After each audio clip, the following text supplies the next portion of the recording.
Bonjour Rami Abou Djamous, on passe côté palestinien pour une réaction peut-être à ces propos, ceux de Benyamin Netanyahou. On le sent très impatient de recevoir l'intégralité des 28 dépouilles d'otages israéliens.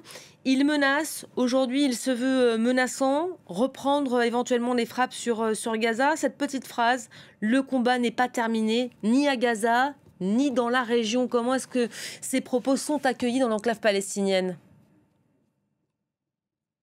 Oui, malheureusement, c'est toujours les menaces. Depuis le premier jour de cessez-le-feu, c'est toujours ces menaces-là. Et surtout là, il y a le prétexte qu'il y a, c'est pour les dépouilles. Et ils essayent de récupérer les dépouilles des captifs qui étaient dans les mains de Hamas. Ils savent très bien il y a une complicité ou bien plutôt une complication pour trouver ces dépouilles parce que la majorité de la bande de Gaza a été bombardée.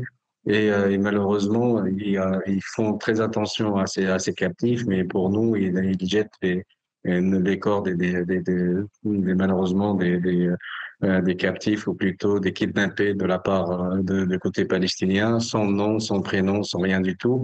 On a reçu juste 120 dépouilles depuis le cessez-le-feu, et ces 120 dépouilles, les Israéliens ils ont mis juste dans des sacs en plastique, ils ont même pas donné leur nom où ils ont été kidnappés et rien du tout malheureusement.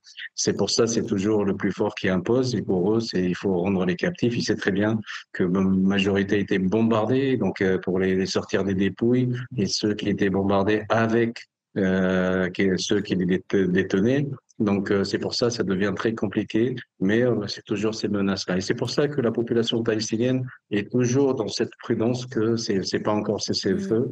On sait très bien que malheureusement, pendant le premier cessez-le-feu qui a été au mois de janvier, Netanyahou, il a violé les accords. Et là, il a toujours ce prétexte-là des corps pour continuer le combat contre la population palestinienne, surtout le projet de la déportation de 2,3 millions de personnes. C'est le vrai but de la guerre. La population est toujours en peur, la population est toujours sous le choc de la destruction, d'un tremblement de terre qui est passé par là, et surtout à la recherche de leurs kidnappés, de leurs proches qui sont toujours sous les décombres et sont toujours portés disparus. Et ce sont des milliers de personnes malheureusement. Merci beaucoup Rami en direct de Deir el Balad dans l'enclave palestinienne pour France 24.